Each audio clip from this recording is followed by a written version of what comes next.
Critical race theory remains a debated topic when it comes to our nation's schools, and now the president of the second largest teachers union is vowing to defend the teaching of, quote, honest history. In a speech yesterday, Randi Weingarten warned that educators are becoming the targets in a culture war. She said the controversial theory is not taught in American public grade schools, but Weingarten claims that in some cases, any mention of race or discrimination in a classroom is being painted as toxic.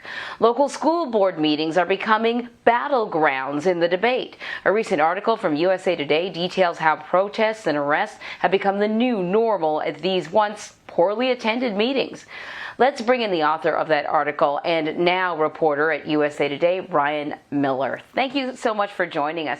And so, Ryan, as I've been watching these school board meetings kind of explode, it has occurred to me that it's not the first time in this country's history that schools and school board meetings have become sort of these proxy battlegrounds for these culture wars. And I was thinking about, desegregation. I was thinking about the teaching of evolution. We've seen this, and I'm going to call it a tactic, being used before.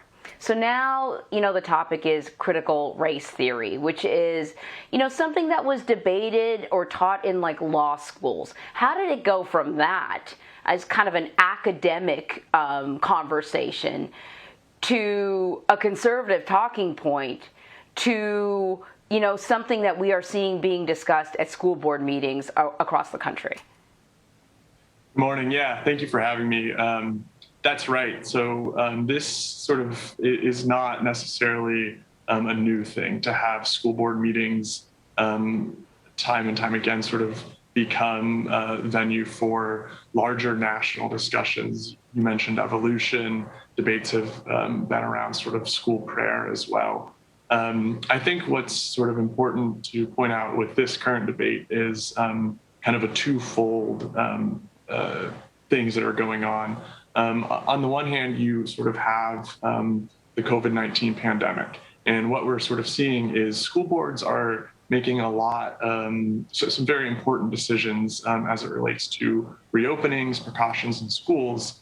And so as a result, parents are definitely much more tuned in to what's happening. They're paying attention to much more of the nitty gritty. But on the other side of it, you're starting to see, national politics really latch on to issues around race and racism ever since the murder of George Floyd last May. And so as a result, we've seen a growing number of conservative think tanks, conservative political groups really latching on to critical race theory, and then that seeping into the rhetoric of politicians at the federal level and the state level, and as it sort of goes down the chain and spreads more and more on social media as well, it reaches these meetings and the parents and others who attend. Now, I can understand why, people would feel passionate about their children and what their children are learning in school. I'm a parent, so I get it. But I am sort of flabbergasted when I see parents and non-parents, quite frankly, showing up to these school board meetings, sort of acting in these outrageous manners in ways in which they would not want their children to act, getting arrested over this sort of stuff. What am I missing about, I guess, the intensity of the emotion? Right. Well, I think sort of what has happened is you almost see kind of a conflating of various different terms. You mentioned critical race theory and it not being taught in schools. That's 100% correct. It's this very academic discussion that goes on in law school. Kindergartners couldn't even begin to comprehend it. But I guess what we have seen more recently are schools making an effort to sort of include, teaching and curriculum that does come from a more diverse background. Now, that's not necessarily anything that's new in the past few months. That's been going on for years. But you have that on top of also schools really making a concerted effort to address achievement gaps in the classroom based on students' various socioeconomic backgrounds. So you have these things that are happening in schools, and then sort of this conflating of those events, those trends, with the larger term critical race theory, which I think for a lot of the parents, it's very much this term that's nebulous. It's not very clear what it is. They probably don't understand it either because they didn't go to law school and didn't study it. So it becomes this kind of catch-all for a larger topic around what should our children learn, what should they be taught in the classroom, and how should schools address inequities in our society. Yeah. So you just mentioned something I think is really interesting, that several states have passed anti-critical race theory legislation without explicitly kind of defining the term. And I'm just thinking, I just sort of heard a report about a county outside of Atlanta. I think it's Cobb County. This is the school district, and they did the same thing. And I think the 3 black members on the board just abstained from the vote altogether. And one of their primary arguments was, well, you haven't actually defined critical race theory, so we don't actually know what we're voting on. What does this legislation cover if it's not clearly being defined what comes under the umbrella, I guess, of critical race theory? What are they banning? Right. I think that's one of the problems is a lot of the legislation is vague. It bans sort of broadly, quote unquote racist teachings or quote unquote sexist teachings. We've also seen some legislation including language around teachings that make students feel emotional or psychological distress. So the actual application of how those laws will affect what's taught in the classrooms, how it'll affect teachers, that's not totally clear. I think part of it is because it's sort of very broad in its scope and level, but then the other side of it is, these are brand new laws, the school year is winding down. What will that mean for, next falls as schools come back again? That really does remain to be seen. And I think kind of, the side effect of this, the more concerning side effect of this, because critical race theory is not being taught in grade school, is that there's a chilling effect. We had a recent conversation with someone else about this, from the teachers union, talking about how now teachers are, concerned about introducing Black authors to the classroom where the subject matter may overlap with the history of this country that includes racism.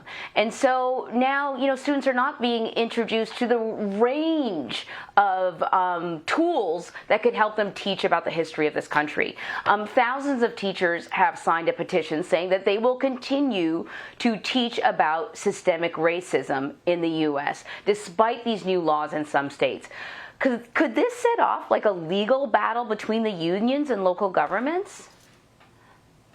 Yeah, I think it's possible.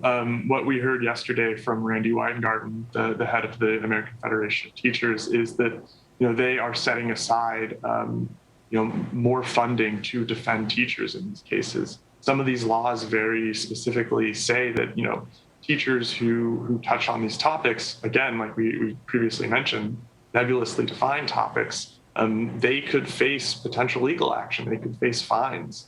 So I think that because it seems like a very large share of teachers want to be having these discussions in the classroom and are teaching topics sort of that can be misconstrued as quote unquote critical race theory, that we're going to see the teacher unions defending their teachers. On top of that, in Randy Weingarten's announcement, she said that the group was also considering litigation to more clearly define how these laws will be applied. I think it remains to be seen where that will go, but the union is also looking at sort of getting clarity in court about how these laws will affect teachers in the classroom. So Ryan, just really quickly, I was trying to figure out what the name of this generation of school kids is, and after millennials, I've sort of lost track.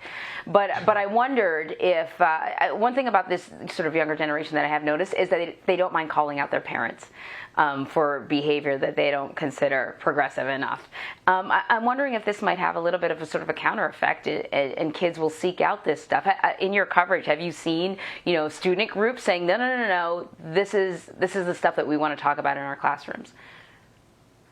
Yeah, I think that we have seen in some limited cases, various students attending the school board meetings with their parents. Those are usually sort of older students who can kind of understand these topics. It's important also to sort of mention that, this discussion around critical race theory is also happening as there are discussions around, like I said, COVID reopenings, but then also discussions around, rights of LGBTQ students. So I think in that issue, we've also definitely seen a large presence of sort of student voices saying, hey, we want to learn about this. We want inclusion in the classroom.